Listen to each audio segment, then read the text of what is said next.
Hey there, fellow glorious Gaians. If this is your first time, welcome to Guidance Through Gaia. My name is Amber, and if you are returning, I am so glad that you're back and giving me another opportunity to read for you. So today what we're going to be looking at is, what is your sexual aura? Now, when I say aura, I'm not using it in the spiritually traditional context. It's just kind of a more simplistic way of saying, like, what energy do you give off? Like, how do people interpret your energy sexually? Uh, because I have a problem with not being able to condense information, so I'm trying my hand at that today. Thank you for anyone who is also returning, for bearing with me as I try to fine tune my style and my technique. I'm definitely learning a lot about myself through this process. So, what we're going to be doing today is we're going to be looking at one of these three cards, or more if you want. Like, I'm not here to control you. And this will just kind of be like the overall energy that people read off of you. Then we're going to be using tarot to figure out,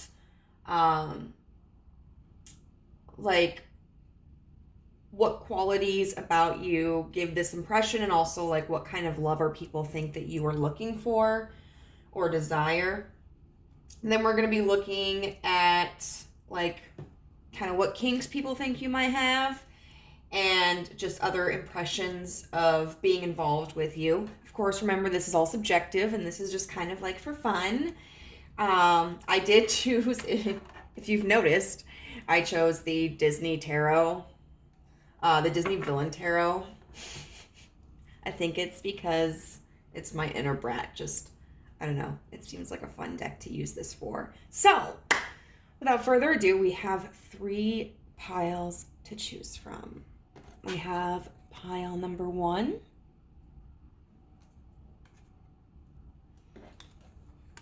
pile number 2, and pile number 3. So go ahead, take a moment if you need, and I will see you in whatever pile you choose. Bye. All right, pile number 1. If you chose this card, then this is a reading about your sexual aura. So this card is card number 6, and it's the Worker. Interestingly enough, card number 6, and the tarot, major arcana, is the Lovers. Now, in this deck, which is the Intuition Oracle, number 7 is the Lovers. But, I just thought that was interesting to mention. And the affirmation is, I enjoy getting in touch with who I am as an individual. This might seem like an unusual card to be drawn to, when it comes to like a sexual reading, because you've got this woman, she's kind of in like pilgrim's clothes with this scythe. It seems a little bit ominous, and to be frank, I think that people kind of find you sexually intimidating. Like, I don't think that they think that you're going to chop their head off or anything like that, but I think they see you as somebody who is probably very skilled in what you do, and somebody who may have high expectations of their partner. When I'm looking at this card, it reminds me of the Hermit. And the Hermit represents Virgo energy. And as Virgos, we can be kind of perfectionists. We have a set of standards. And we expect others to meet them. And we expect ourselves to meet them even more. I think that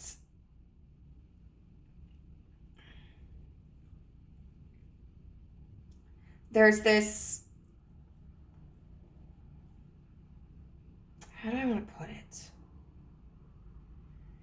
There is a certain sense of intimidation, but on the same token, I think that there are people who, they feel like if they could meet your standards, that they would reap just an abundance of benefits, you know. I mean, the scythe is all about like the harvest. We've also got sunflowers here and the sun, which represents to me like happiness and vitality. And then we've got things like, you know, these beehives and these grapes, which make me think of like, I think of like Dionysus, honestly, you know, and partying and getting drunk, and it's not necessarily that those are tools or resources that you would use. Maybe you would, but just kind of this feeling that people have that if they were to be able to be intimate with you, it would be such an incredible experience that it would almost be intoxicating itself. You may be somebody who is held to high regard in other ways of life as well, maybe socially, within your career, within your community. And that could be something that adds to this intimidation factor. Maybe there's this kind of like taboo lust, like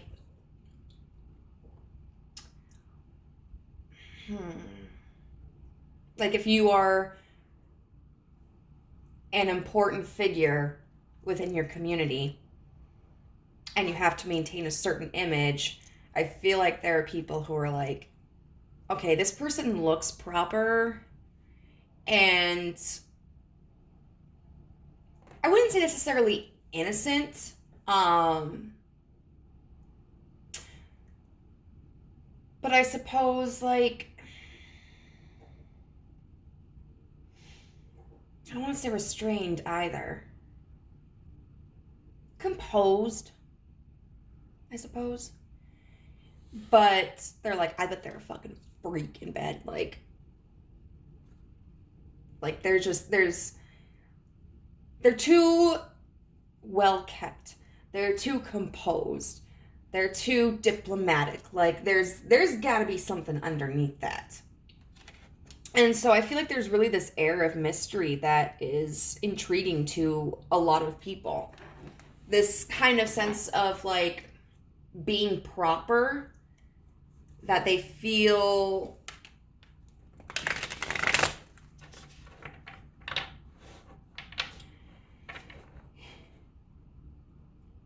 that there's more behind that, because it doesn't feel like fake energy. It doesn't feel like they think that you're trying to put on a show. It's more of this like, it's on a need to know basis, and most people don't need to know.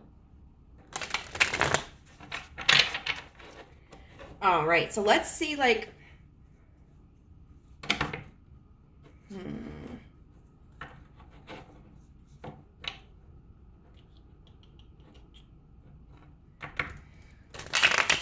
like what kind of lover people assume you to be, and like what, I know I said that I was going to check on the qualities about you that like this, I don't know, maybe I'll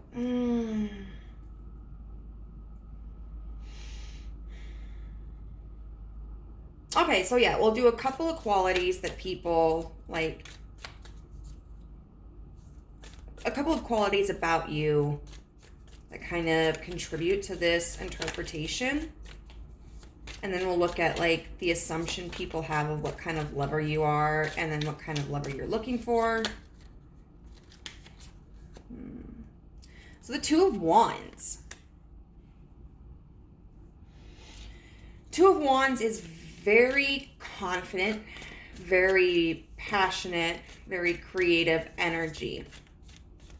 And twos tend to be about like making decisions. I feel that there's a certain confidence that you exude when you do make your decisions. Like people who view you see that there's really like, you don't show any sort of second guessing or being like unsure of your decision. It's just, you're going to do this. And I feel like this talks about even your connections with other people. There seems to be like this very confident, creative way that you are able to connect with people to an extent where I think it's like captivating, maybe almost like hypnotic. And you could just be somebody who is very charismatic. People like myself kind of find it difficult at times to connect with people, especially like on a social level, because we may not have that extra level of confidence. So there's always kind of like this awkward feeling in the air. But then some people are just so good with presenting themselves a certain way and catering to what the other person needs or wants, and just really good with their words, never missing a beat. And I feel like that's kind of the energy that you give off. All right, what's another quality that, oh my God, so many. What's another quality that group 1 has that contributes to this?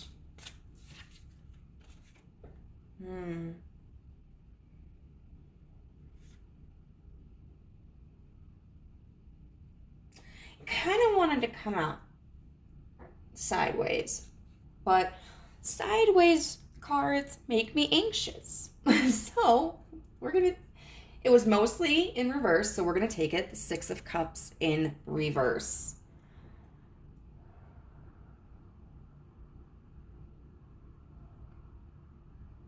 I feel like there's a certain detachment that you may have, or you may not necessarily communicate a lot about your past. On an emotional level. I also think that you are able to recall like people from the past or events from the past in a way that's very endearing, like somebody that you may have met like just once and you remember their name and they're just like, holy shit, like how did this happen? But otherwise, I think for the most part, a lot of this is talking about a certain level of detachment from the past. And you could even have that with aspects that you remember from the past, like meaning like seeing someone again that you met once and remembering their name. You remember their name to establish that connection, and then your focus is on moving forward. Like, what have you been up to? How have you been? What brings you here? I think you're someone who is constantly moving forward and thinking of the next step, and not somebody who's dwelling on the past a lot. Which I feel is potentially part of the reason why people may think that you're someone who might be a hard to catch partner. Because they wouldn't necessarily be able to appeal to your sense of nostalgia or sentimentality. Like, they would have to find a different way to draw your interest. Okay, we'll get one more quality.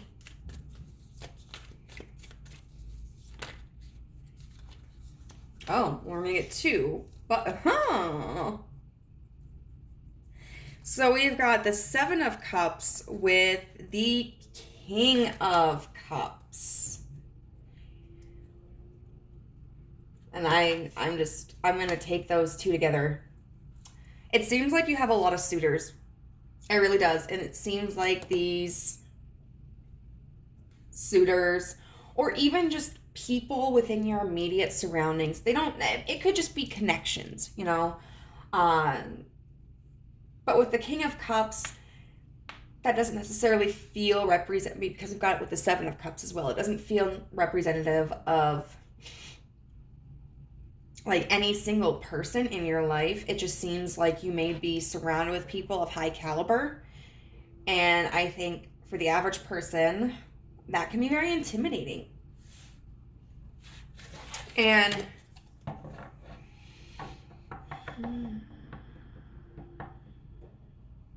all right, we're going to go on to like what people assume you would be like as a lover.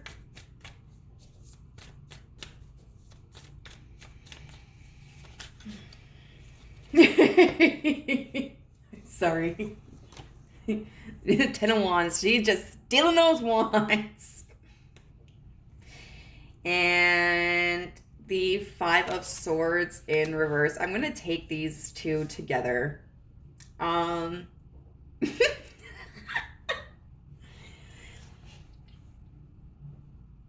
feel like some people kind of see you as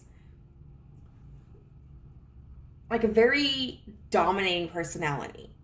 Whether you are literally someone who is like whipping the shit out of someone, you know, telling them what to do.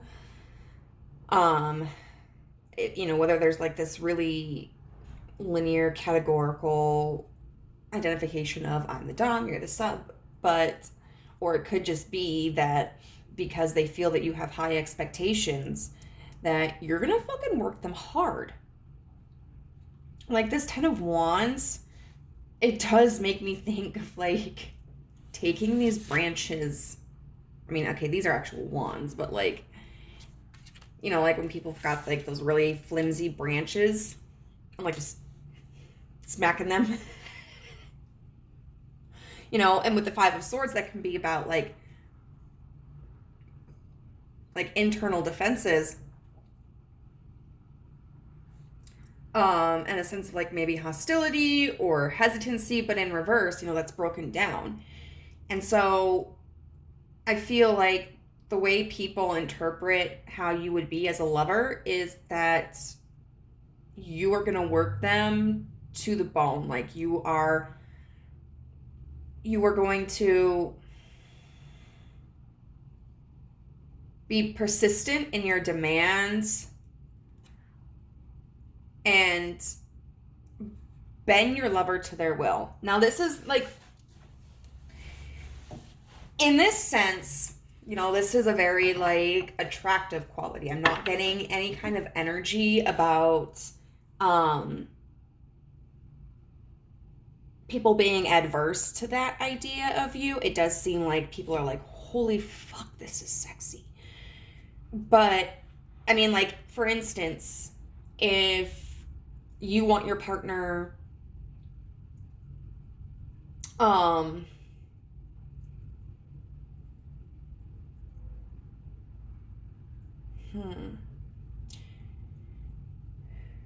if you want your partner to go down on you, right? And maybe that's something that they've never done before. You might just be like, well, you're not going to know how to do it until you try, you know, and talk them through it. And, or if like you guys are finished and the other person is getting ready to leave and you're like, where the fuck are you going? Like, you think you're leaving? No, we're not done yet. So I feel like even if you were kind of the one who is in a little bit more of a physically submissive position, you are still the one running the show. And this person might be like, but babe, like, I have an appointment, or, you know, I have to get back to work. And you'll be like, okay, so then chop chop. Like, let's get to it. I wish I had the balls to be like this, honestly. All right, what else do people assume about pile 1's behavior as a lover? Like, what kind of lover they are.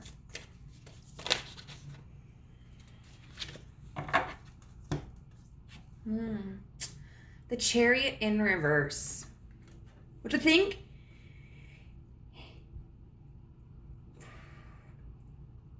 I feel like they think you're kind of unpredictable.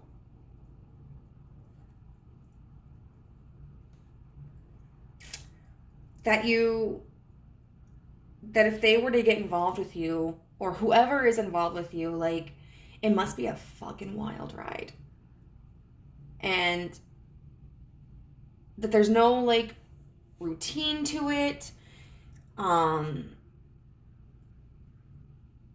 Because some people, they get really comfortable, or they find the system that works for them, and they just kind of stick with that, and that's fine. But I feel like people assume that you're not the type of person, that they don't know when you're gonna call them up. They don't know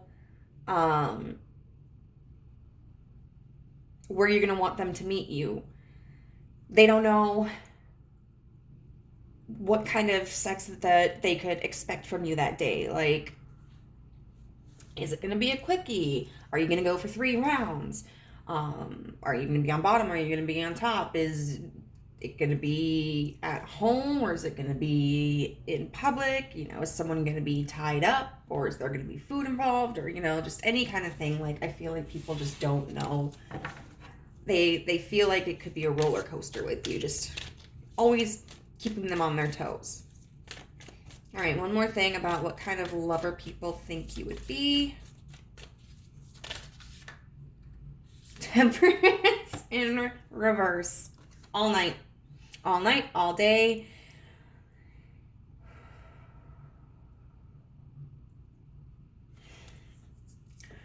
You don't know how to stop. Like, that's what people think. They think that there's got to be, and maybe it's because, like, you might come off as so reserved or composed or well-rounded in your public life, but they think you are a fucking freak in the sheets. They think that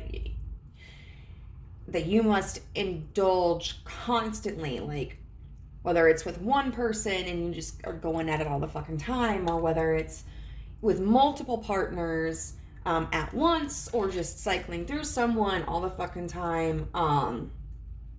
Someone who's always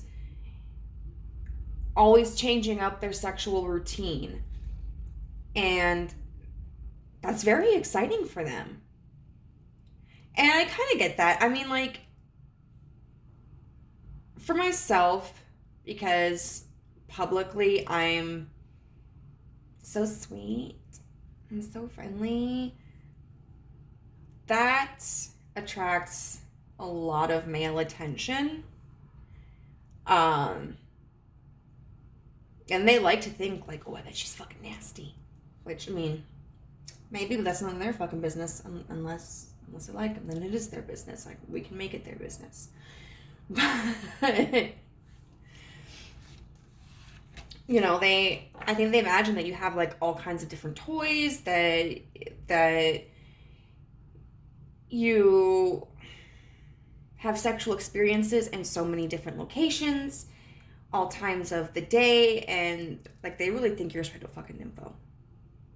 So, let's see, like, what kind of partner do they think that you're looking for, or that you desire?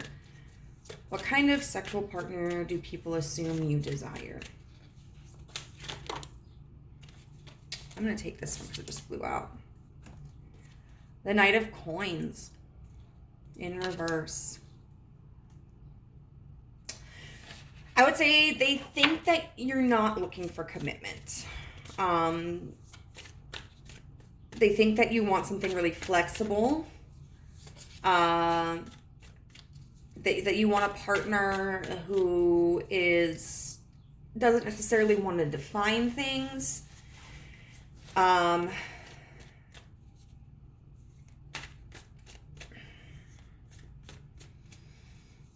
And is just willing to, like, go with the flow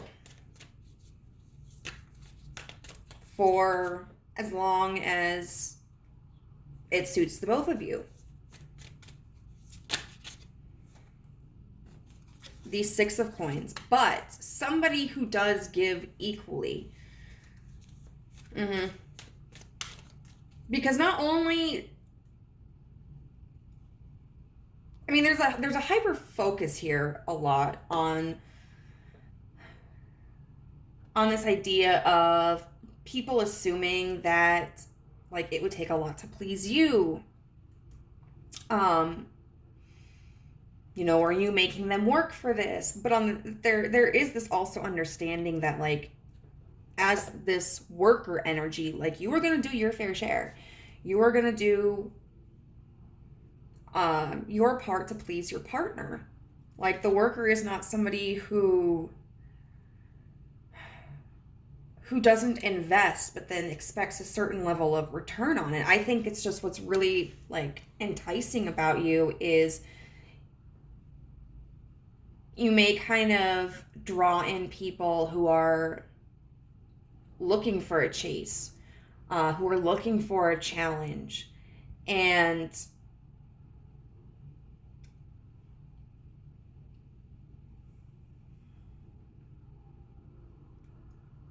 who may feel like, you know, if they could bed you, then then that would mean something substantial about them. So being able to please you in their mind, or being chosen by you in their mind, is something that inflates their ego, makes them feel like, you know, they're part of the 1%. You know, they're an elite. They're part of this selection of 7 of Cups, King of Cups crowd, you know? But they do recognize that you are likely somebody who is going to offer as much pleasure as you are expecting it.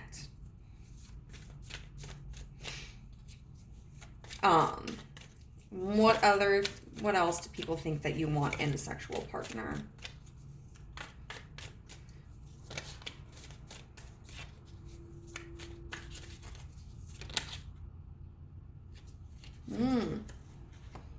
The World in reverse.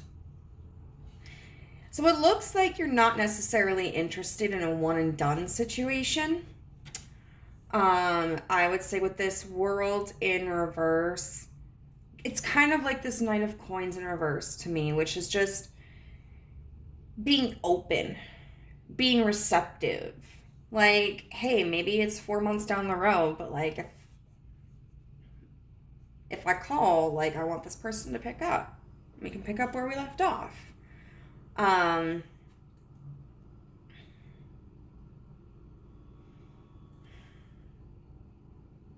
So definitely, I feel like people assume that even if you are engaging with, like, one person or a couple of people and not having, like, a multitude of partners, I feel like they still think that you're at this point in your life where you kind of just want to keep things open. You don't really want to define anything. You don't want to make anything too serious right now. But on the same token, like, if you've chosen someone, like, if you've entered into a sexual connection with somebody, you've probably done it because there's something about them that you enjoy, whether it's, like, who they are as a person, or what they bring to the table sexually, or something about, like, their quality of life that you find attractive or compatible with yours. And so you might just kind of be in a position where you might be focusing on yourself like the hermit would, and so you don't feel that you are available for anything super serious. But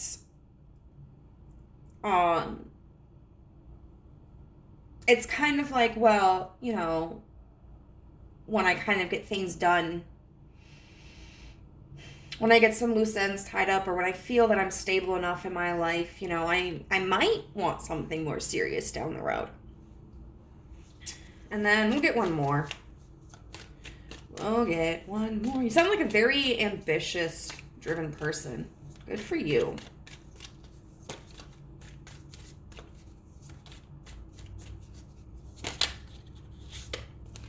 And the Queen of Coins. Someone who is stable enough on their own, but is also willing to share their generosity. Not that you need it. I don't feel like this is a sugar daddy or sugar mama situation, which, I mean, there's nothing wrong with, but I feel like this is just more for the act of, like, people assume that you want someone who's going to nurture you in the physical world. Like, maybe buy you sex toys, or maybe, like, take you out to dinner in fancy places, buy you nice things, because, I mean, the act of seduction is such an important part of sex sometimes. You know, it's not always just about hopping on the mattress and getting to it. Like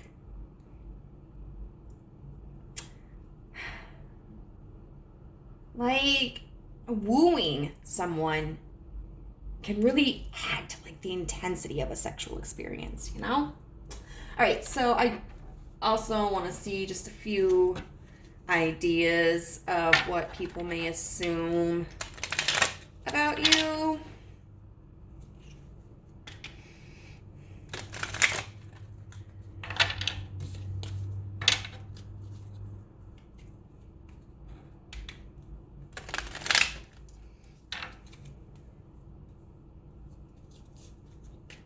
All right, what do people assume about group 1 sexually?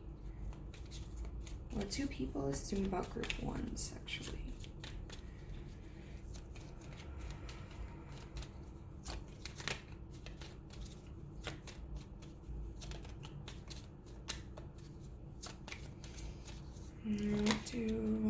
Well, how do I want to come out?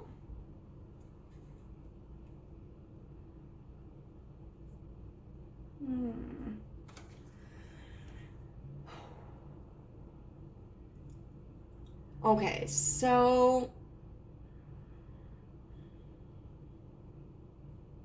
we got mask with not showing true feelings, hide, personify, pretend, delude, or gaslighting.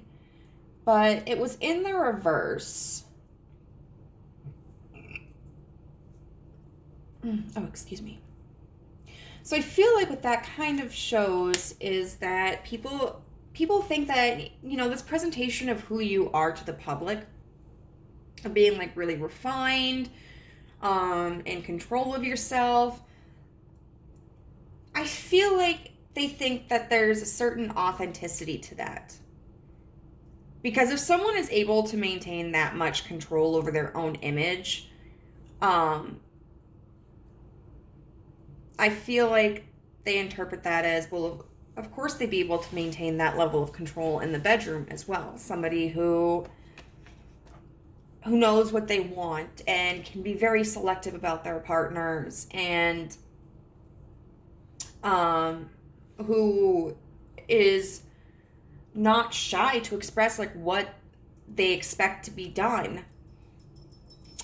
And I feel like this hardworking essence that you may portray in you know, everyday life is also something that they feel is authentic to your sexual life as well. Like, you're not somebody who's just inviting people over to take care of you and then kicking them out.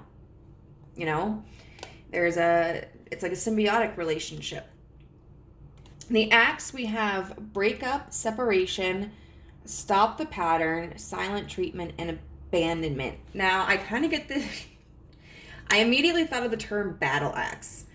And that was, I cannot remember who that was a reference to, but there was a woman who people used to call the battle axe just because she was tough as shit and she was strict as shit. I feel like this kind of goes to this world in reverse and Knight of Coins in reverse, where it's not necessarily about like abandonment and silent treatment as it is like not getting attached very easily or very strongly, and keeping things casual. But I also feel like, you know, excuse me, I just had Chinese, so I'm a little bit burpy. But I feel like people kind of assume that, like, if you're not happy with the way someone is treating you, or if they don't meet your expectations, then you have no problems cutting the cord, which I think is very admirable. Like, sometimes we put up with partners that are not compatible with us out of things like convenience or insecurity. And I feel like you're just, no, that's not how it is. You know, it's not necessarily that they didn't do a good, you know, they didn't perform perfectly this session, more so as like, there's just not the chemistry, or they spoke to me in a way that I really didn't appreciate, or they crossed a boundary, and you have no qualms about cutting someone loose if they cross a boundary. Oh my gosh. I'm not taking, oh, maybe. I like you, someone likes you, romance is blooming, fun flirting, want a date, but it was in reverse. There we go, another certain thing about detachment. Coffin, endings bring new beginnings, growth, change, liberation, transition. And then sunglasses, watching, looking, stalking, gaslighting, perception, focusing out. So I just feel like what these signify predominantly is that people feel that at this point in your life, you're just not looking to get into something serious. You're not looking for people to date. You may have a certain level of attachment to your sexual partner or partners, and it may be something that in the back of your mind, you're like, maybe someday I'll be receptive to it, whether it's with this person or someone else down the road. But for the time being, like, that's just not an option for you. You're very focused on yourself. And the sunglasses, I feel like in reverse is talking about, like, you're not sitting there watching over anybody. Like, you're not following them. You're not worrying about their business. Like, you are focused on yourself. And I think that's part of what makes you so attractive to other people. All right, group 1. And now we're gonna just finish up with what people think some of your kinks might be. So what do, all right, BDSM, what did I say? People think you're into a little bit BDSM. And even if you would call yourself a sub, like you like the one being dominated, I think, like, you tell people that. Like, I expect you to make me bend to your will.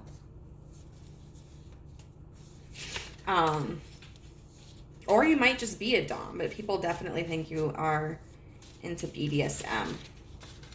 Oh my gosh. What else do people assume group 1 is into? Multiple rounds. They think you definitely have a high sex drive because, hello, that temperance in reverse. Nudes. So you might be somebody who, with your sexual partners or partner, you may be into sending nude photographs or sexual videos or something of that nature, or even just like, even if they're not completely nude, very seductive pictures. Then rough sex. And yeah, because this energy really doesn't necessarily give me the vibe of like soft, sweet, gentle sex. Doesn't mean that you can't have that kind of sex. And doesn't mean that you are into rough sex. Like, this is people's perception of you. But especially considering they think like, wow, well, sorry, not she necessarily. Statistically speaking, probably when I look at my like analytics of my videos, but not necessarily. You know, this person is so refined, so controlled. Like, I feel like they gotta have that freak side to them. Like, they gotta like it rough. And then massage. You may like to be massaged after you go around. Like, I get that. Like, it's that Queen of Coins and that Six of Coins energy of like, you expect to be a little pampered. I mean, you'll probably do the same as well to some extent. So group number 1, I hope that resonated with you. I thought this was really fun. And If you haven't already, I would super, super appreciate it if you could subscribe to the channel and hit the notification bell to see whenever I upload content. I also am offering private readings, so you can email me at guidancethroughgaia@gmail.com if you're interested, where we can discuss topics and rates. I hope to see you in another video. Bye! Hello, Group 2. If you chose this ravishing card, and this is going to be a reading for you about your sexual aura. Group number 1 was so much fun, so I'm really excited to get into this pile. So this card that we have here is titled 46, The Inspiration. And the affirmation is, I allow inspiration to fill me so I can inspire others. And when I look at this card, I get a lot of Venus energy, Aphrodite energy, Libra energy, in the sense of being very elegant and charming and very attractive. Somebody who doesn't necessarily, it seems like it's effortless having these qualities. Whether it is or not, it's up for debate, I suppose. But it just seems like you have, to others, they perceive you as, you know, those, that saying like, oh, I woke up like this. Like, there's that kind of feeling to it. And just this energy of people naturally being drawn to you, people naturally being attracted to you, and getting attention whether you are interacting with somebody or not, whether you are being flirtatious or not. Somebody who's just very sweet and fun, and I would definitely say flirty as well. I'm getting more of like an innocent way or a subtly suggestive way, as opposed to being like brazen and overt. Let's see, we can see with this lovely lady here, you know, she's got like part of her robe slipping off.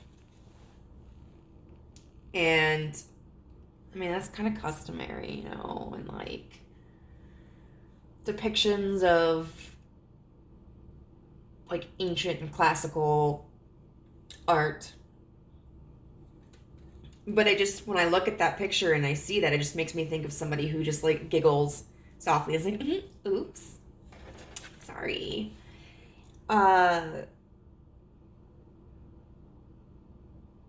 feel like people perceive that you're experimental, although I don't necessarily get that they think like you're into anything hard. But I definitely think that they see you as being adventurous in the bedroom and fun in the bedroom, and somebody who is not afraid to try something new.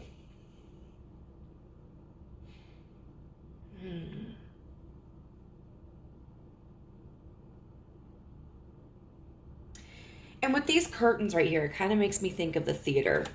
So somebody who can maybe like play a little bit of a role.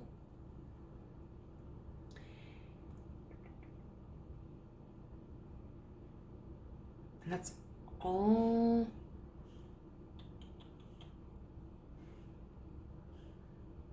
And with this like inspiration card, kind of drawing back on the idea of people being drawn to you.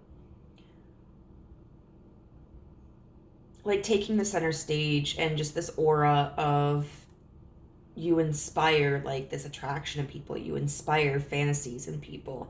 And you don't even necessarily have to do anything. Like oh yeah, I think those are peacock feathers. Okay. So now what we're going to see, we're going to take a peek at what qualities about you contribute to this perspective people have.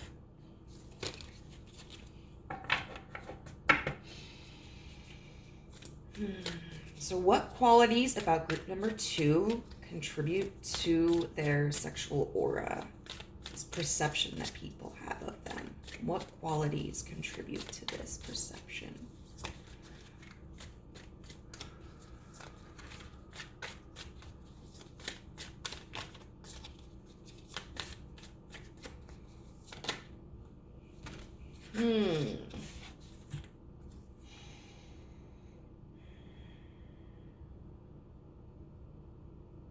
The Empress in reverse. I would say that is kind of this energy of like playing coy. I think you probably are a relatively confident person, or at the very least you're aware that people find you attractive. But I think it's kind of something that you play on as if you don't know that or you don't believe that.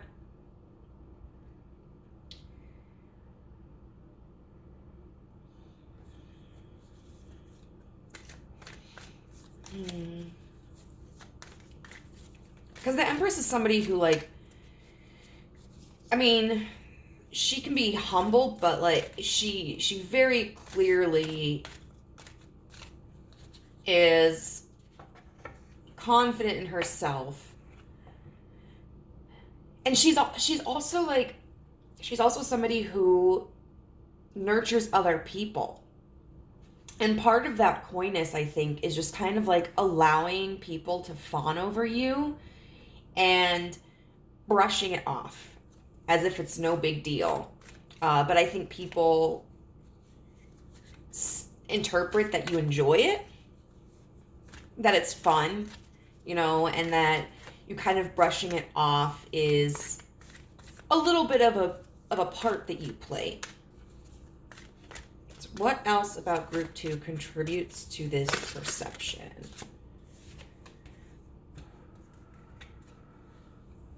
Justice. And it's interesting with these both being major arcana, that just says to me like these are very strong aspects of your personality.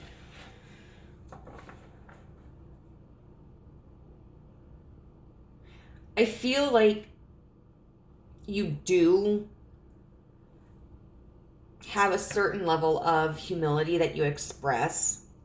You don't seem to like look down on others. You're not, I don't think, snobby or snotty or snooty. How many S words?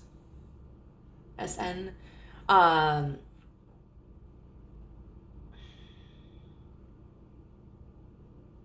There's this sort of balance between your ego and your sense of humility, between your flirtation and then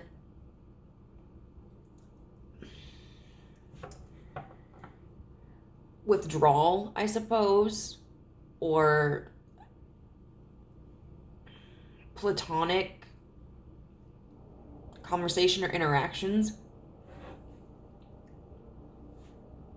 And I think people find that very attractive about you, because people think confidence is something that is really attractive to other people, but it can be a huge turnoff if somebody is conceited and holds themselves as if they are better than other people. So this kind of gives me the vibe of like a princess who leaves the castle and is mingling with the common folk, you know, but she's mingling with them because she's interested in making connections. Like, yes, she's beautiful, but she wants to get to know the people that she rules. Like that kind of energy. Very like Lifetime movie or or something. And then we'll get one more.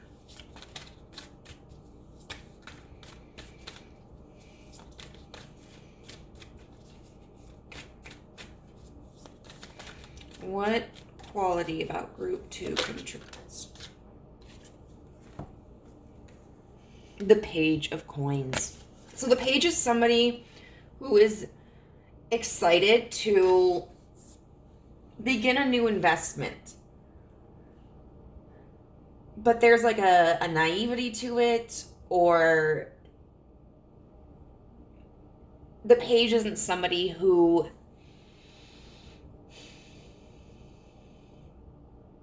has like an abundance of wealth to invest. And so it's a smaller quantity. I think in terms of how that translates into a quality that you have is that you kind of give people a little bit of who you are. You kind of give people a little bit of an investment. I don't know that it's necessarily with like the intention to like keep their interest, or maybe like just enough to encourage that attention, or at the very least like acknowledge them, but maybe not allow them to get too attached.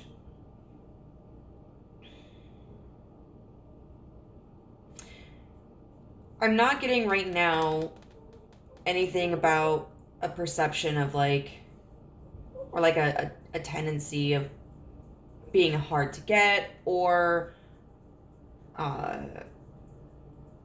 being open to many casual connections. But it does seem that there's this kind of tendency to acknowledge or invest a minute amount.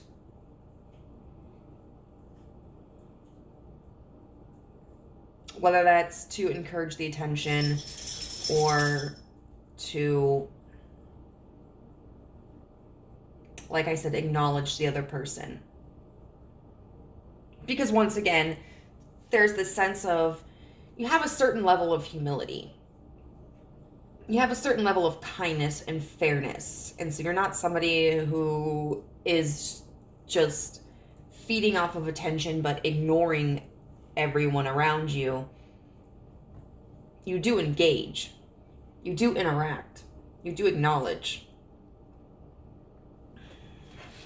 All right, so we're going to see like what people think, what kind of lover people think you are.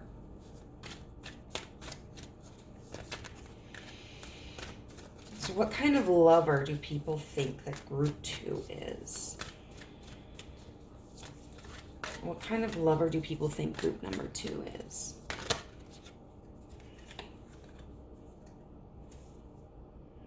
The Ace of Swords in reverse with the Seven of Wands. I'm going to take those two together. I'm getting like a teasing energy from this, because the Ace of Swords upright is someone who's like revealing a truth, but we've got it in reverse. And the Seven of Wands can be about like combativeness or defensiveness. So I am going to return back to this kind of coy energy that when you are involved with somebody, people just kind of assume that you're a little bit of a tease. That, like, maybe you get your partner hard or wet or something and then stop abruptly. Like, oh, you know, sorry, I gotta go. Or, oh my God, I just couldn't help myself, sorry.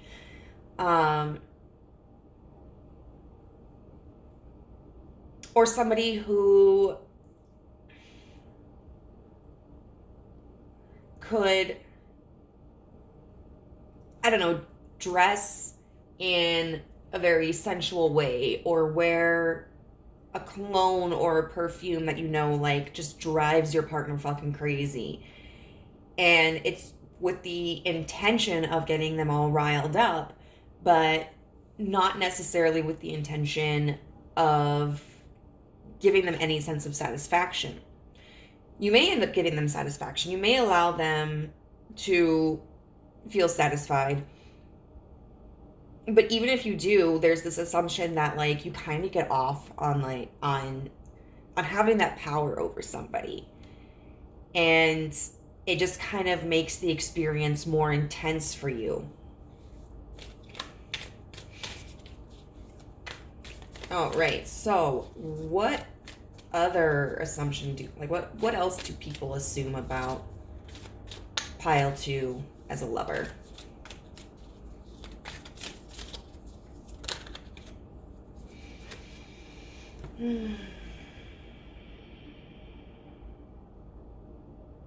The King of Coins in reverse.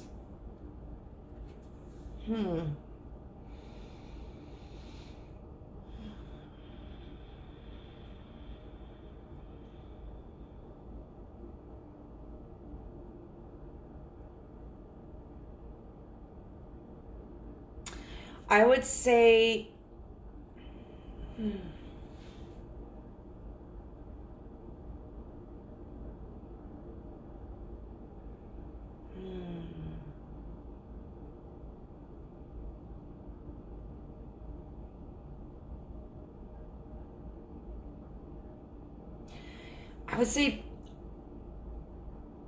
one interpretation is that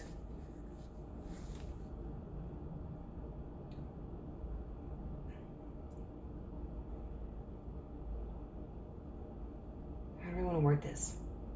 It's like you use your body and your voice and your touch and your smell as like a way to heighten the experience instead of necessarily materialistic things. Because we might think of somebody who has this kind of energy as, you know, expecting rose petals all around, fine champagne, the best hotel room suites, to be like lavished with jewelry or fine clothes or, you know, what have you. But I feel like people assume that because of this sort of like justice card that you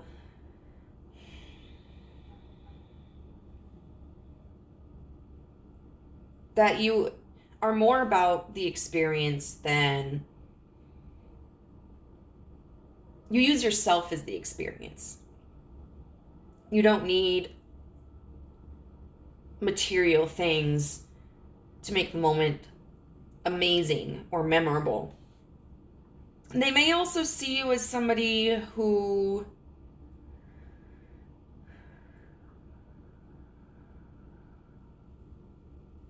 may hold back, once again with kind of this teasing energy, or somebody who is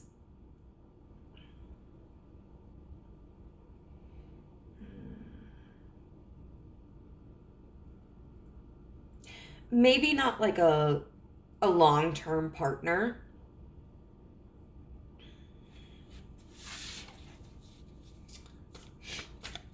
It might be a situation where they think maybe you have, like, you're more of a fling person, or that you maintain like a sexual connection or a romantic connection, just kind of as long as it suits the both of you. But at this point, you're not too, like, attached. Then let's see. What else do people assume about pile 2 as a lover? Okay, I am not taking all those. I'm sorry. The Fool. That you're just, I think that you're lighthearted, that you're fun, that you really don't take it too seriously.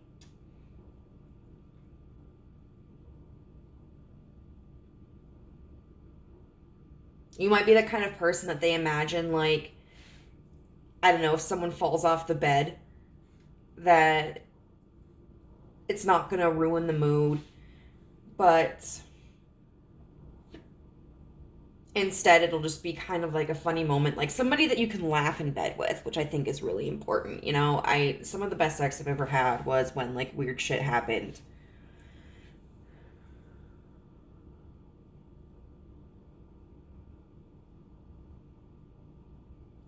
And with the Fool as well, I think I love this one with Cusco. You know, we've got the Devil Cusco and the Angel Cusco. Oh my god, I can't believe I called Kronk Cusco. I'm so sorry. Wrong, you have a Kronk. They may feel that you play like between roles, like good girl, good boy, good bad boy, you know, or good person, bad person, nice and naughty. The Fool is also somebody who is always ready for a new experience. So this could tie in several ways to maybe feeling that you're somebody who is willing to try something new, or you're willing to like, or you don't maintain partners for long term. The Fool is also somebody who's really naive, and so they may feel that you kind of play on that a little bit, like that you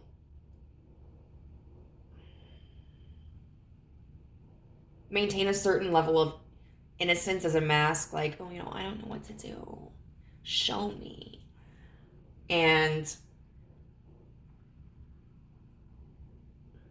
I think that is definitely something that turns people on, you know, kind of, even though I think they they do believe that you're somebody who is more experienced.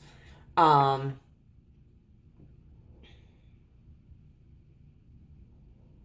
there's like this rush when they think about like, oh, the things I could show this person. And so then what kind of lover do they assume that you're interested in, that you look for? What kind of lover do people assume pile 2 is drawn towards or interested in?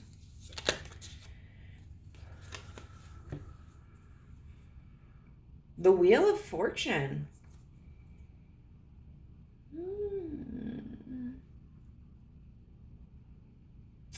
I feel like when I look at it under the scope of this question, I feel like people assume that you have kind of a variety of people that you're interested in, that you may not have a pattern. You may not limit yourself to people of one ethnicity or, you know, one socioeconomic background, or even like in looks, you may not have strict expectations for how tall or short someone is, or like their body build, or their hair color, their eye color, that you may be very flexible with your romantic partners and sexual partners, and you just kind of allow whoever comes along that interests you into your bed. I don't think you're someone who has to really search for a partner. I think the partners come to you for the most part. And it's not that you're willing to just sleep with anybody, but I mean, you do have a certain level of discernment. But it's the people who come towards you that you have an interest in, that you're like, yeah, I'm gonna fuck them. Like, it's fine. I got this. What kind of lover do they think that you're interested in pile 2.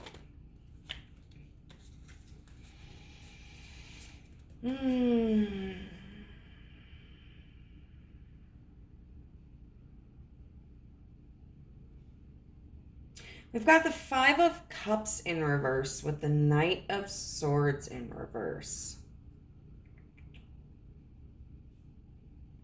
So the energy that I get from this is people kind of assume that there's a certain level of superficiality that you may prefer with your connections,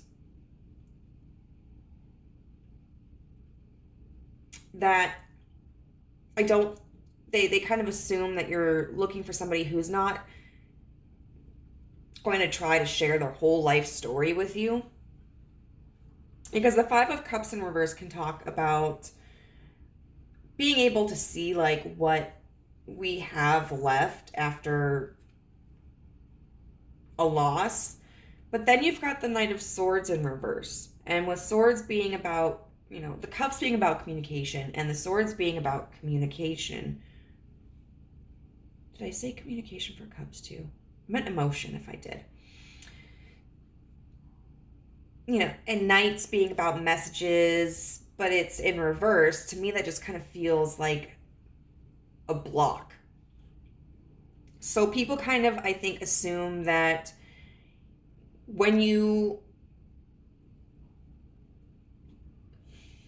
have a sexual partner, that you're not looking for it to evolve. You're not looking to get too emotionally invested. You know, I don't think that you're necessarily, they don't think you're going to be rude. They think like that you would probably listen to somebody if they opened up their heart to you. You might end up gently rejecting them, but at the end of the day, it's kind of this energy of like, I just want to have fun. You know, we're here to enjoy each other and to have a good time, and I'm flattered that you feel comfortable sharing this with me, but this isn't the kind of connection I want this to evolve into. And then we're going to get one more to see like what they think you want in a partner. Like what kind of partner you're looking for. Oh my gosh. All these cards.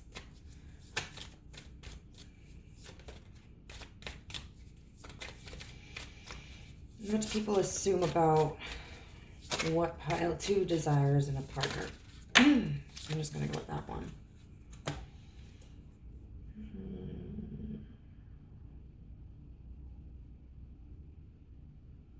The Queen of Wands in reverse.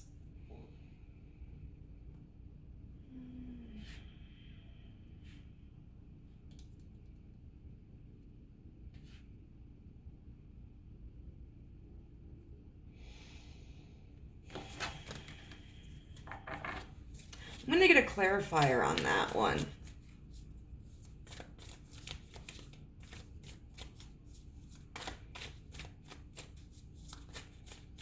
Clarify this Queen of, oh my god, oh my god, oh my god, on Valentine.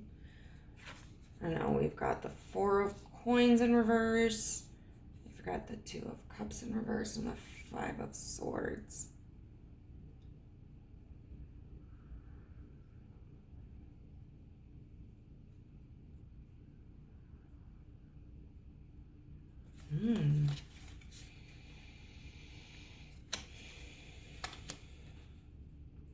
The first thing that's coming to mind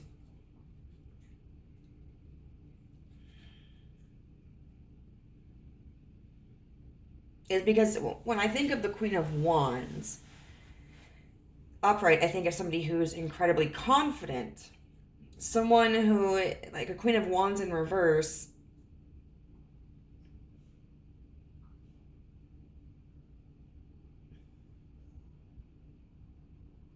oh. So I'll finish this sentence, but I think I have a better understanding of where this is going. the Queen of Wands in reverse is somebody who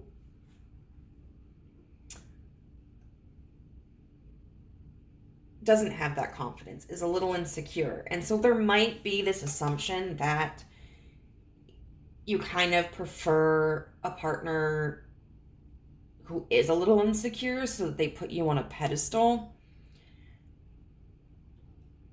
Because it does feel really good, you know, to have someone kind of fawn over us.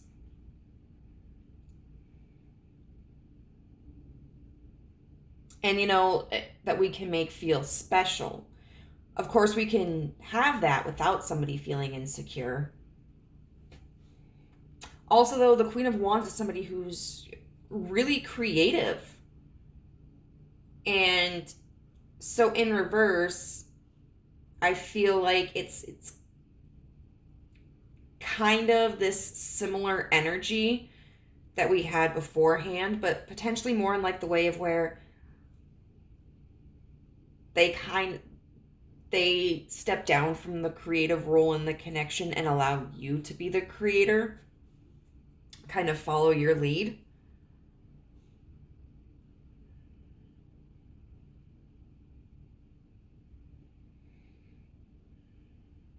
And yeah, we've got the Four of Coins in reverse, which can talk about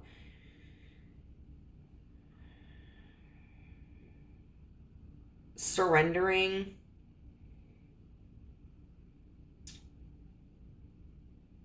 I wonder what the book for this one says.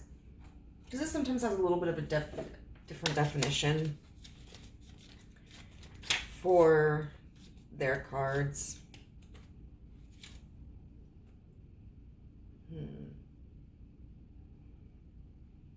Okay.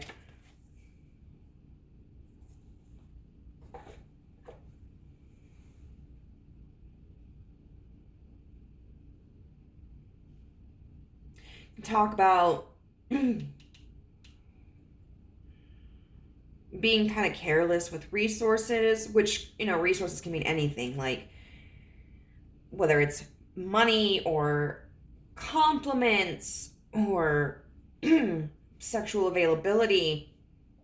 Two of Cups in reverse would be kind of like this emotional blockage, you know, where it's not the emotion making the decision for them. Because it does seem like you don't want somebody to get too attached. And then the Five of Swords is a certain level of defensiveness. So it seems like, you know, you kind of want somebody who they assume is going to provide you with a certain type of resource, like sexual availability or attention, but that is kind of closed off in a little bit of a way as well, so that there's a certain level of detachment.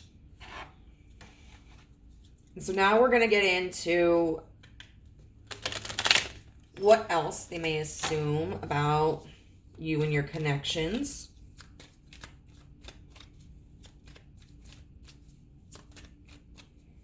What else do people assume about group 2 and their sexual aura?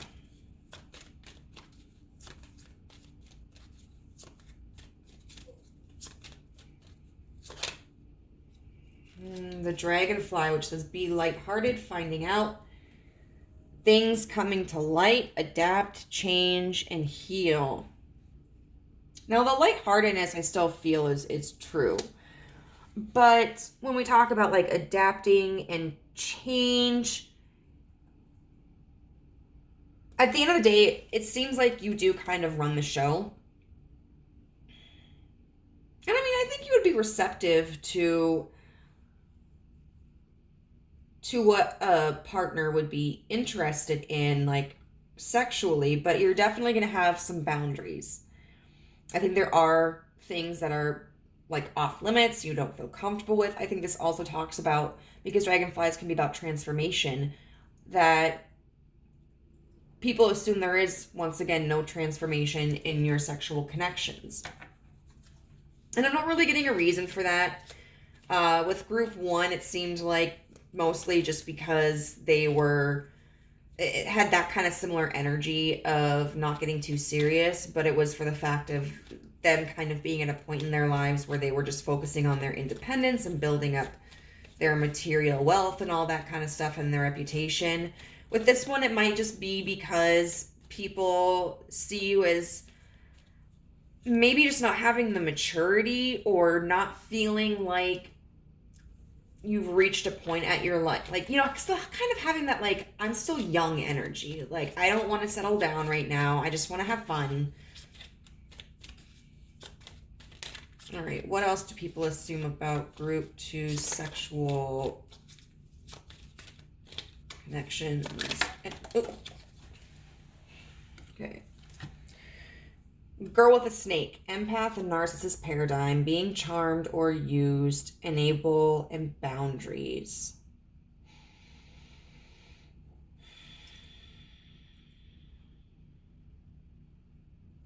Now, I don't feel like people think you're a narcissist at all. I do think that they definitely see that, like, a sexual connection, and flirtation, that, like, they're fun games for you, and it's kind of what they are too. Like, sometimes when you're horny, you just are blunt with someone and be like, yo, come over to my house, let me fuck your brains out. But then sometimes you like to kind of play a role. I do think too, though, that people assume that you might unfortunately get involved with a lot of narcissists or people who would take you for granted or take advantage of you, because you do seem to be somebody who is very kind and open and receptive, maybe a little bit naive. And then we have hammer in reverse, which is sabotage, rebuilding, interrogation, repetitive, persistent, working on it. But it was in reverse. So once again, I just feel that that's kind of like, these relationships have their course, and once they run their course, you move on to the next thing, whether it's you get involved with someone else right away, or maybe you focus on something else for a while. Because I don't feel like you're somebody who really needs to have sex. Like, that you kind of just enjoy it when the opportunity arises or when you feel like it. So then now we're going to look at what people assume like you're into in terms of a kink. So what do people think group 2 is into sexually?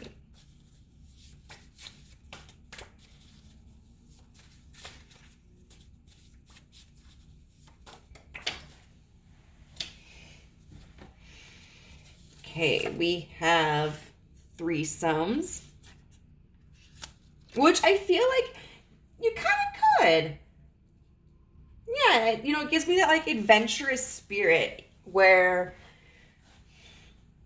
and I definitely think, like, you and the other person involved would probably be, like, fucking around with the third party. Just, like, teasing them, getting them all riled up, like, edging them a lot. Anal. And I think that kind of plays into this assumption of, like, there's this certain innocence to you, and so, like, are they really that innocent? And I'll tell you what, like, as long as you are sufficiently prepared and the other person is gentle, anal can be a fucking blast. And then dom sub, which I feel is more of in, like, a gentle way. I don't feel that people think you're into really anything heavy. But I could see, like, a certain dom sub, like, maybe like wanting someone to be a soft dom, or maybe you consider yourself kind of like a brat. And then lingerie, totally Absolutely. I can see you being like slinky in some sexy lingerie. All right, pile number 2. I hope that this was entertaining for you. And if you are interested and haven't already, please subscribe to my channel and click the notification bell to be alerted whenever I make a new video. Also, I am accepting private readings. You can contact me at guidancethroughgaia@gmail.com if you want to discuss topics and ratings. So I hope you have a wonderful day. Bye. Hello, group number 3. So this is your card that you are drawn to, and we're going to be looking at what your sexual aura is.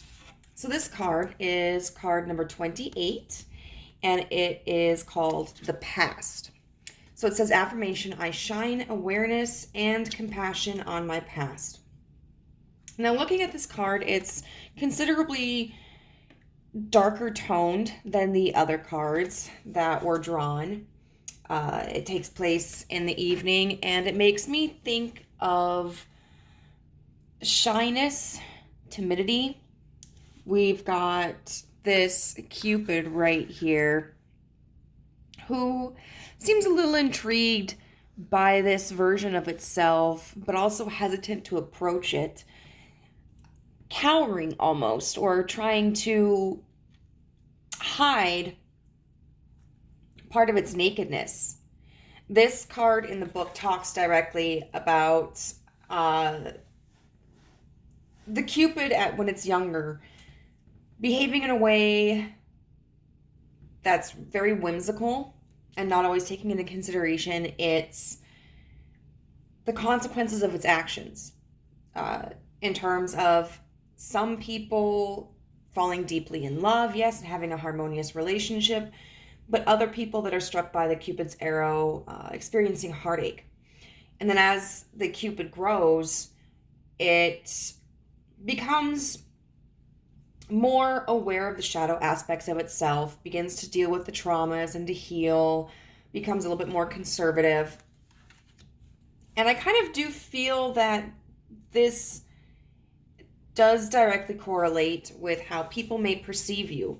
Maybe somebody that in the past has been very sexually liberal, but may have decided to later on in life become more conservative, not engage in sexual activity with as many people or as quickly into a connection.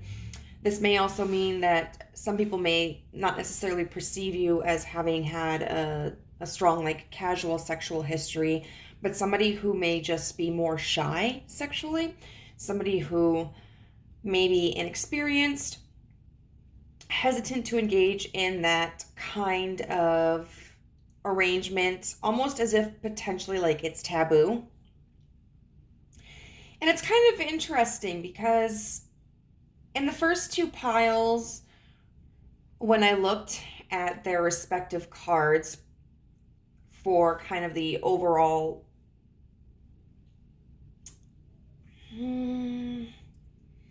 perception of their sexual aura,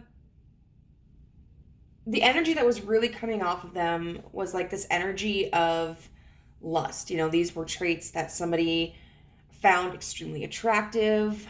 They may have been accurate perceptions of the viewer, or they may have just been kind of heavily embellished fantasy versions that others had created in their head. And this one feels a little bit more objective, such as that it's not necessarily something people are fantasizing about with you. It could just be that this is a story people have interpreted and that they just kind of view it as a part of your nature. Or potentially, maybe they just don't see you flirting with others too much. They don't know possibly of any sexual partners or any sexual history that you've had. It may not be something that you readily openly discuss, And they may find that a little bit unusual because sex is like, we're so open about it in a lot of ways these days, whereas in the past it was something that was kept more conservatively. Not everybody behaved conservatively, but it wasn't something that was discussed and talked about. And so even if they feel like, even if they don't necessarily perceive that you might be more conservative in your actions, I feel like this perception of like, this is a really hidden aspect of you. This isn't something that you necessarily talk about. This isn't something that's readily observable. And so I think it's a mystery to a lot of people. And I don't know necessarily, I don't feel like there's a lot of obsession around this perception. For this card, I'm just kind of getting the energy that this is just kind of the assumption that people make about you, or an observation that they make.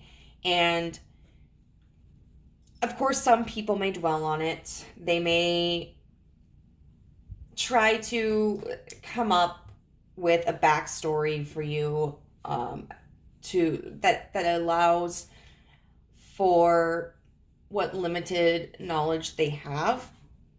Some people may turn this into a fantasy, but otherwise I just kind of feel like this is just this person's pretty private, or I don't feel like they're very open about their sexuality. I don't feel like they are liberal in their behaviors. And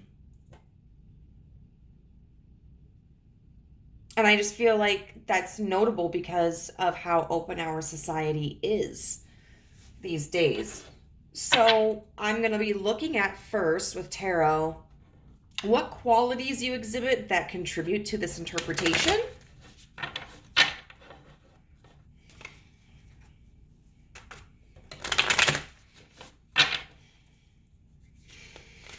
All right, so universe, spirit, what qualities of pile 3 contributes to this reputation they have? So the Ace of Wands. Now, the Ace of Wands is something that I would say is creative and passionate, but it's a subtle energy. The Ace of Wands is something that's a beginning to a project. It is, I would say, kind of the infancy of passion, the infancy of creativity, the infancy of action.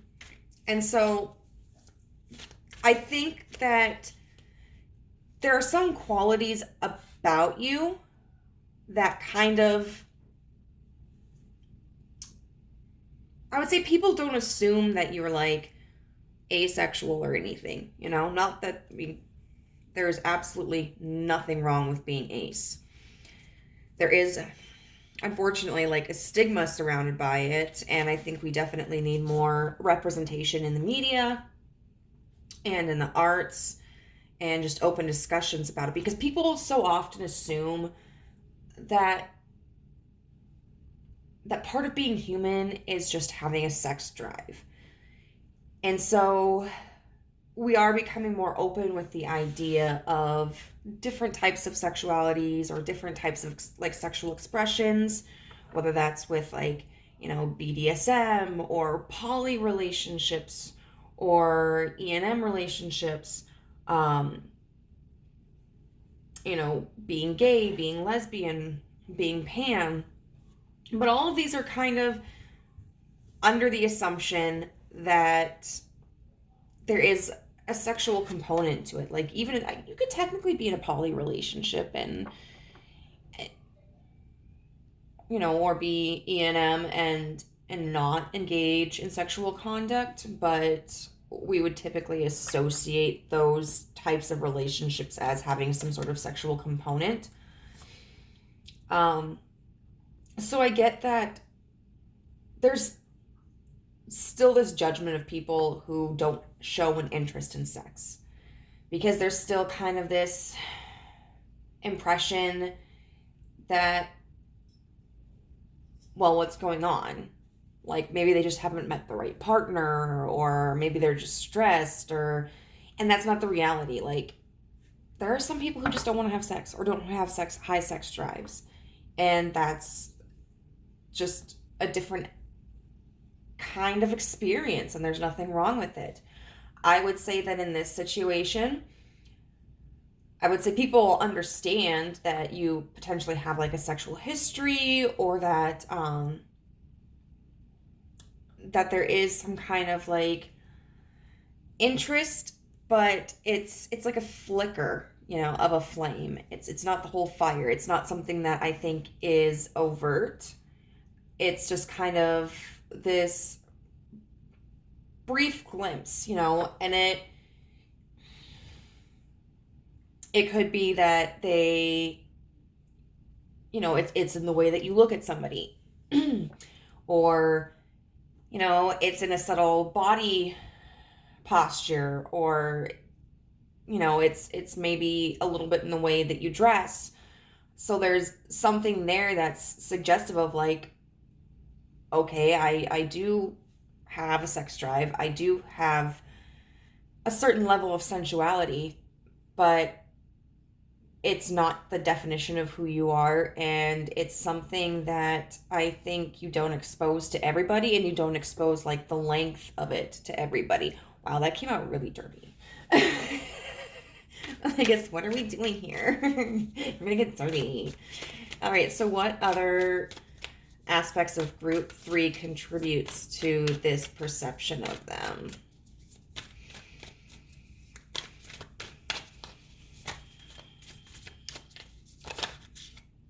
Okay, the Knight of Swords. So the Knight of Swords can talk about communication, and with swords energy, it's very logical. It's very cut and dry, cut to the chase. And so you might not be somebody who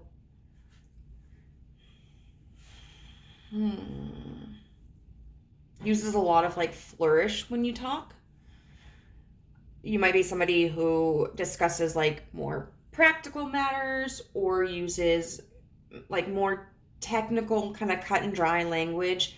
Not that, when we think of cut and dry, sometimes we think of boring, but that's not necessarily it. It's just some people, when we talk about a subject or whatever, we use a lot of like fluffy words. We go into a lot of embellished detail. It's really like the padding of the story. And some people just kind of go in a linear, logical fashion. And so I feel like your type of communication around the people who have this kind of assumption about you is, I don't feel that you reveal as much about your private life. You might be, for instance, around a group of friends or around coworkers, and they might be like, look at this fine man, like, or, dude, did you see that chick in that dress? Or talking about like, man, there was this, over the weekend, my boyfriend and I went out and had a few drinks, and we went back to his place, and we were like fucking like rabbits. And whether it's that brash or not, but you may not necessarily contribute to those kinds of interactions. They might look at you and go like, oh my God, don't you think that fucking Brad is like so hot? Like, and you're just, I feel like you kind of might not really indulge in that type of conversation. And okay, we're gonna get one more. Like, what quality about group 3 contributes to this perception of them?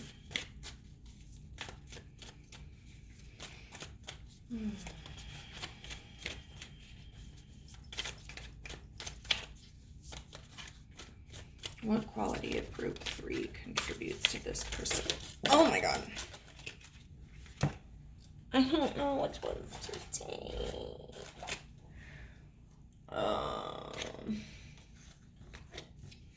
Okay, I guess we'll have the Knight of Cups as well.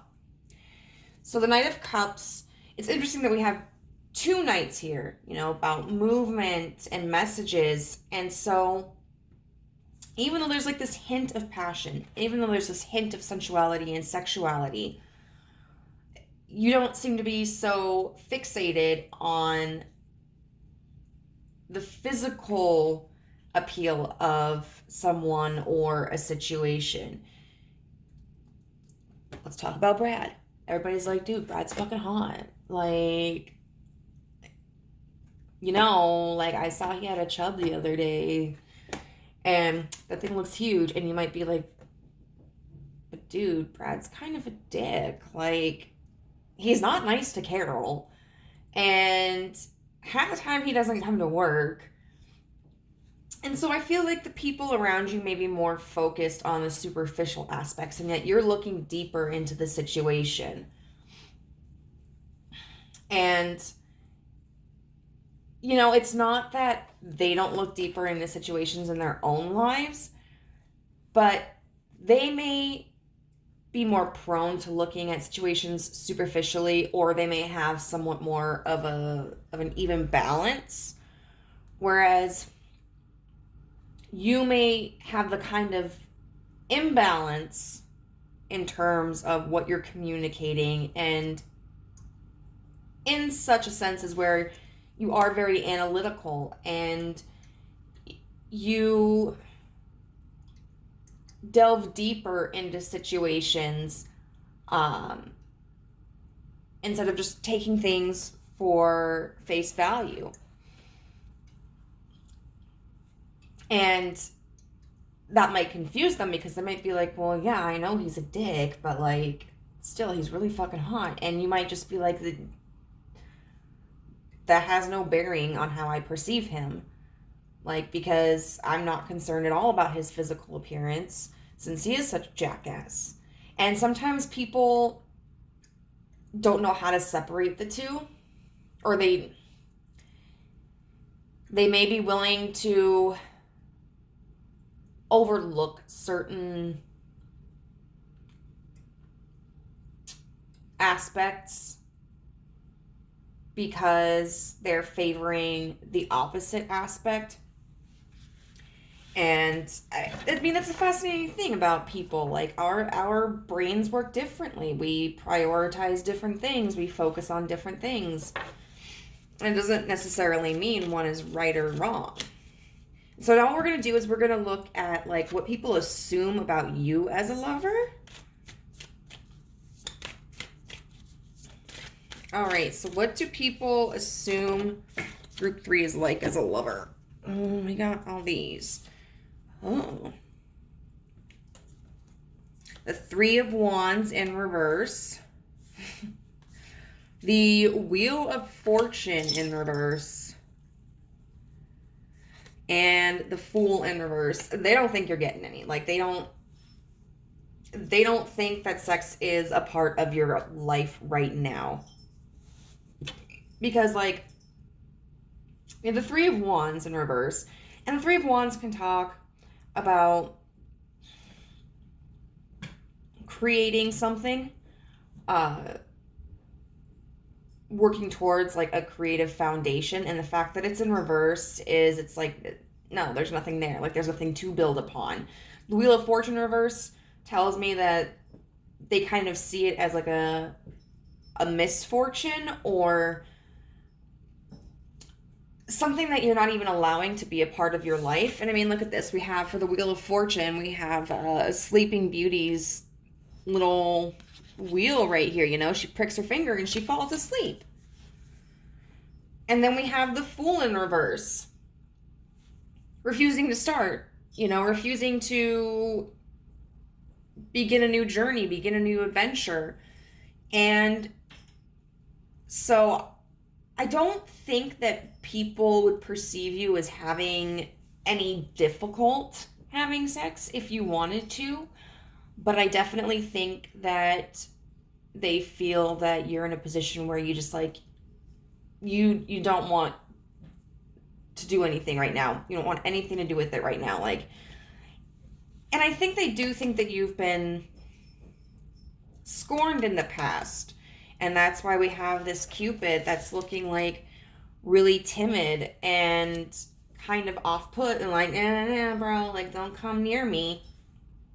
So they may feel that you've had some kind of trauma in your past, which I'm not going to go into depth with, but it could be something extremely serious like SA, or it could just be that you're like, dude, I've had sexual partners and maybe they've all been really shitty and they don't give a fuck about my sexual gratification. They've been selfish lovers, or like, because I feel like they do see that you prioritize emotional connections and feelings. Maybe you just felt like, you know what? I've been fucked over by so many people in the past, like emotionally, like my exes cheated on me, or like even if the sex was great, like they were assholes. Like maybe they were always taking my money without my permission, or never doing any housework, or were like verbally abusive or something. And I'm just like, I'm not dealing with it. I don't feel that this is something that I want to let in my life right now. And so it seems like the majority of people just feel that you have completely blocked yourself off to this. Which, you know what? If you have, I get it. I do. Sometimes if you want something done right, you gotta do it yourself. I'm just fucking saying. So this is gonna... In the previous two piles, I kind of emphasized like what kind of lover you want or are looking for, but I feel like because with this one, it seems like you're very closed off. I just kind of want to look at like along the same context, but what kind of partner, what quality, how do I want to word this?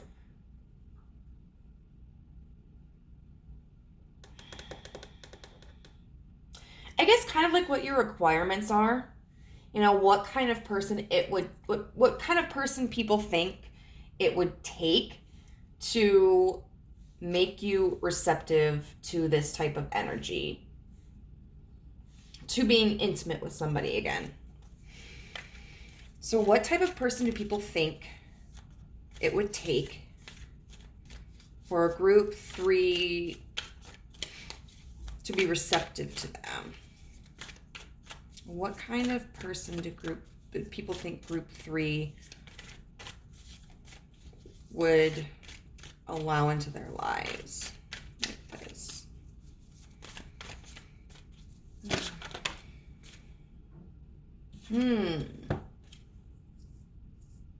We've got strength in reverse. Interesting.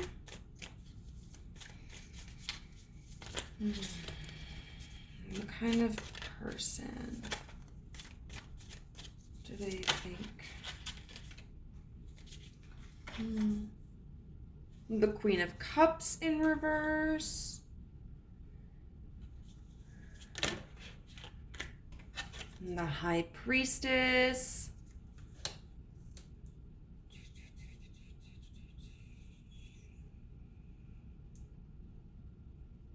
Okay, I am going to get clarifiers for these ones.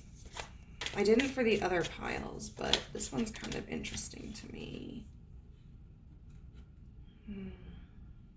We've got the King of Cups here underneath Strength in reverse.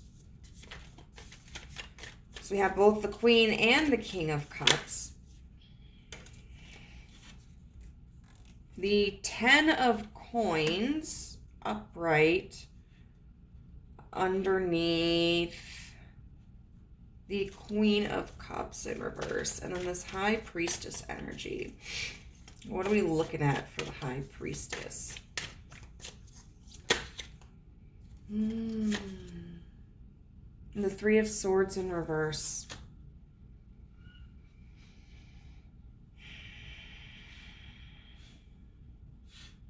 Okay. Got the Sun upright on the back.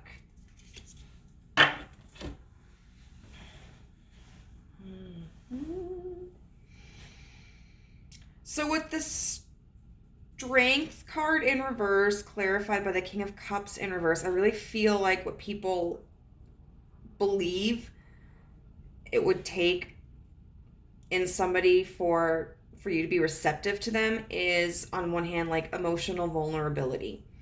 Sometimes Strength can talk about upright, like holding back, you know, putting a mask on, keeping a straight face. But I feel, you know, and then we've got like the King of Cups, you know, and the King of Cups is somebody who is very in control of his emotions.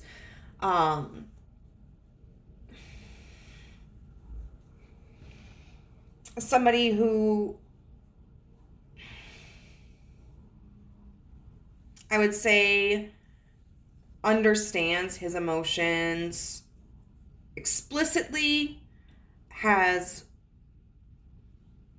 done the work to address like insecurities and biases, somebody who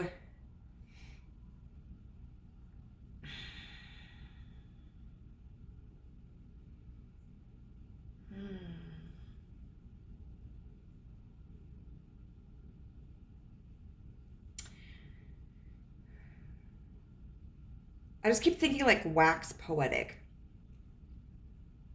And with like the Strength energy here, Strength is about Leo, and I think of like Leo's being very charismatic. Plus we have the Sun on the back of the deck. And so with the Strength card and the King of Cups both in reverse, I feel like part of what they think it would take is somebody who can be emotionally vulnerable with you and also be honest.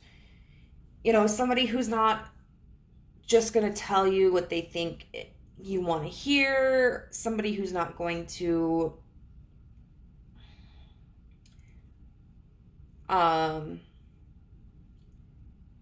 play up their emotions to create like a fraudulent connection. But you know, because sometimes when someone is really charismatic, it's difficult to know how they feel. You know, can you trust what they're telling you? Are they being honest, or is it all just an act? And I feel like maybe they think like, okay, you know, I think what it would take is for group 3 to have a partner who would be emotionally open and be like, yo, I feel this. And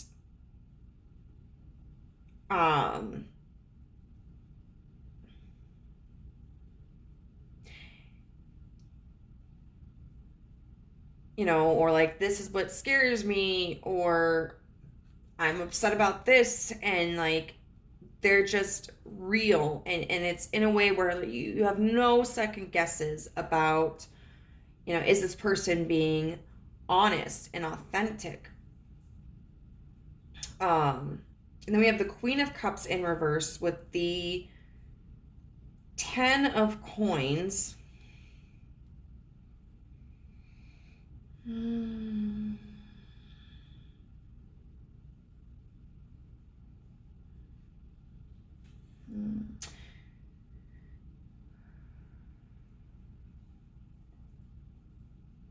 I would say that somebody who could create a sense of like a foundation. Maybe you've dealt with people in the past who you carried the weight of the connection, and you were very nurturing, and you tended to their needs, and you were always considerate of them, and you weren't receiving that back. And so it might take somebody coming in and showing that they're willing to put in the effort as well. Showing that you don't have to go the extra mile for them to invest in this connection. Because even on the days where maybe you're focused on yourself, or even on the days where, you know, you're not showering them with attention, you're not singing their praises, you're not being extra lovey-dovey, you're not giving them gifts, or, you know, where the energy isn't all focused on them, they're still going to be there by your side. They're still going to have this dedication to you. And it's not like, you know, like we see in the movies sometimes where someone's afraid to be vulnerable, and so they treat the other person like shit, and yet the other person is still like fighting to receive their love. It's not kind of like that, but it's just kind of like, you know, I've given so much of myself to somebody else before. I have put in the effort, and I can't go all in at this point. Like, I can give you a fraction, and at the end of the day, like, you're gonna have to prove that you deserve more. You know, I'm only gonna give you so much, and then I'm gonna see where you're willing to meet me at. And with this High Priestess and the Three of Swords in reverse, I really feel like that's talking about somebody who is emotionally mature enough and psychologically mature enough that they've worked through worked through their own traumas, potentially with a strong emphasis on like romantic traumas. You may have attracted a lot of people who were insecure. Maybe they were like possessive or jealous because they felt like they weren't good enough for you, or they had previous partners who fucked around on them.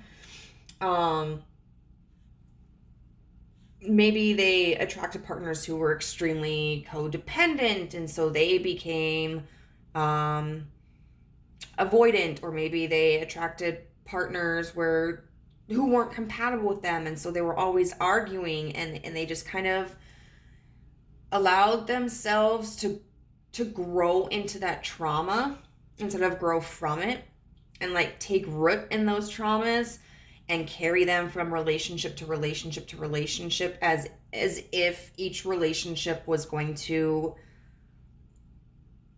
like repeat those experiences, you know. And it's hard when you're like, bro, like, I'm not that person. I'm not the person that you've been with before. I'm not your exes. Like, I'm my own person.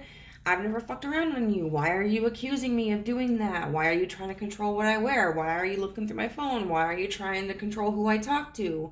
Or how many times do I have to tell you that you're good enough for me? Like, I wouldn't be with you if I didn't think that you weren't good enough for me. You know, those types of things, and that can be really draining on a connection. And so I think that what people think it would take to win you over, is somebody who's like, you know what, I've worked through that. You know, I had someone who fucked around on me, and, you know, it really fucked me up for a while, but I went to therapy, or like,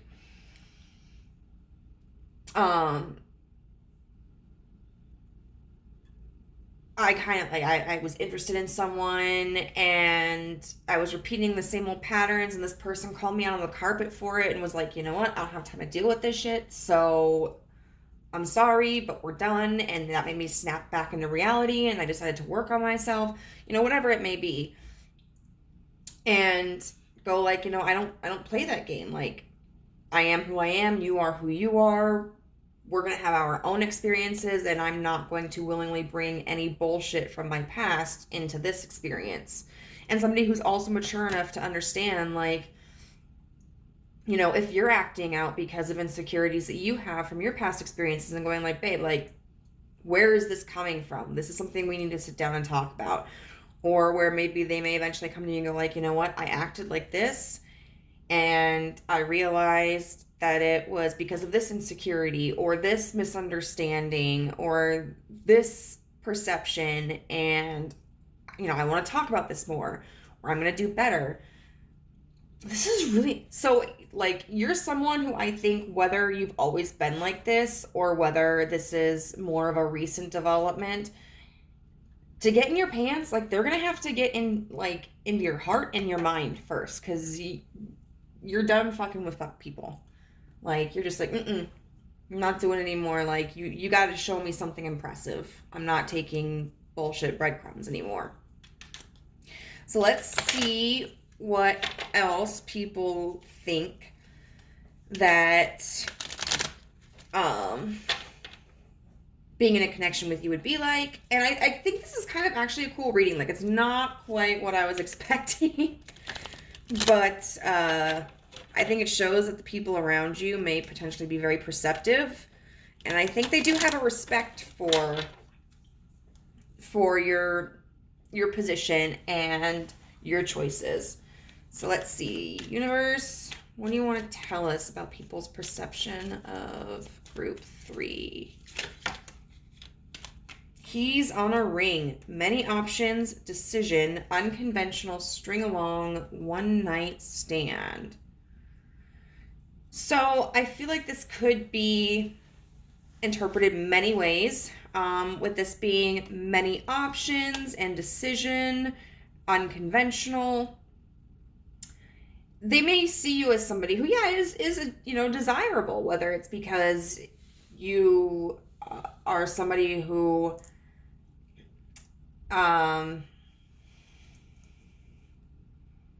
has, like, more strict expectations, and so may be harder to woo.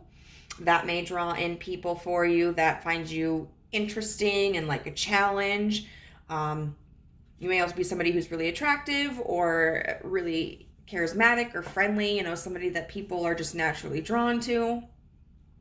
With this decision and unconventional, I feel like people also just kind of see your choice as unconventional, because our society is so focused on, like, romantic and sexual connections, and that just doesn't seem like a choice that you are interested in making right now. That you've just kind of chosen potentially, like, to be single for a while and to maybe even experience celibacy. I also think with string along and one night stands, people feel like those situations may have contributed to why you have made these decisions.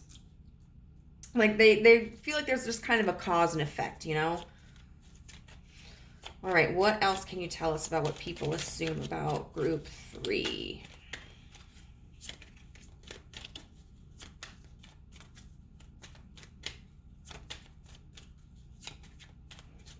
What do people assume about group 3? Okay, we have the Phoenix, new phase, rekindle, renew, transformation, growth, and changed mind, but it was in reverse. So I think they see you as somebody who is very set in your ways. Somebody it would be very difficult to kind of break through your barriers. It's kind of like the fool me once, shame on you, fool me twice, shame on me, to where it's like, I'm not going to let anybody get the best of me, and so I'm going to kind of keep my heart closed until and unless someone can prove that they're worth my time. And then we have lightning, sudden change, shocking news, surprise, epiphany, upheaval, and transformation in reverse. So once again, this feeling of like stagnancy in your sex and romantic life, like that nothing is really going to happen for you anytime soon. And also that for whenever you do allow yourself to experience that kind of connection again, that it's something you're probably going to ease into. You know, you're going to meet somebody down the road, and even if they're like really attractive and they say all the right things or they do all the right things and they seem to kind of match this energy, you're not just going to like jump at them right away. You know, you're like, no, I need to give this time. I need to see like if this is an authentic representation of who they are, or if they're just playing a role, you know. And if I make them wait, like, are they going to get impatient? And are they going to decide to blow this popsicle stand? Or are they going to stick it out, you know, and show it that it's about me and that they're interested in and not just something superficial? All right, so let's see what people assume that you're sexually into. I don't know if they assume much. Oh, this guy. Okay, so we have handcuffs, biting, and edging. So there does seem to be a little bit of a control kink that people kind of assume that you have. So some like mild BDSM. It's interesting we have like handcuffs with edging here. So maybe you like to be handcuffed, or maybe you like to have the other person handcuffed. And, you know, edging, if you're not familiar with that term, is about like getting someone to the brink of orgasm and then stopping and then resuming to get them elevated again and then stopping before they can come. And it just increases the orgasm like so much. And you know, biting is kind of like playful bites, or you know, something to leave a mark, but nothing like so intense that like it's overly painful or it draws blood or anything. That's kind of interesting. I thought people were going to assume that you were more into like kind of fluffy sex, or like vanilla sex, or like more romantic sexual encounters. But people do think you got a little bit of a freak inside you. They know there's something a little bit in there, but it's going to take the right person to bring it out. So group number 3, I hope that this resonated with you. It was a little bit different. I wasn't expecting like all the emotional shit to come out, but sometimes, you know, I mean, I get it. I feel this way sometimes as well, where it's like, I don't want to deal with people's bullshit. Like, if I need to come, like, I can do that myself, and there's no drama in that. It's a safe bet. You know, and I don't think that there's necessarily anything wrong with that. Just make sure that, you know, if someone does come along, that you leave enough room to where you are receptive for them to be able to prove themselves. Like, don't shut everyone out. Don't deadbolt that door, okay? Because then nobody's going to be able to get in. And you deserve to have sexual gratification with somebody that you trust and you enjoy their company. And also, you know, somebody that is emotionally fulfilling for you. If this resonated for you, I would love to know how in the comments below. I would also really appreciate it if you weren't already, if you could subscribe and hit the notification bell as to when I upload new videos. And I am available for private readings. If you're interested, you can contact me at guidancethroughgaia@gmail.com, and we can discuss topics and ratings. So I hope to see you again. Bye.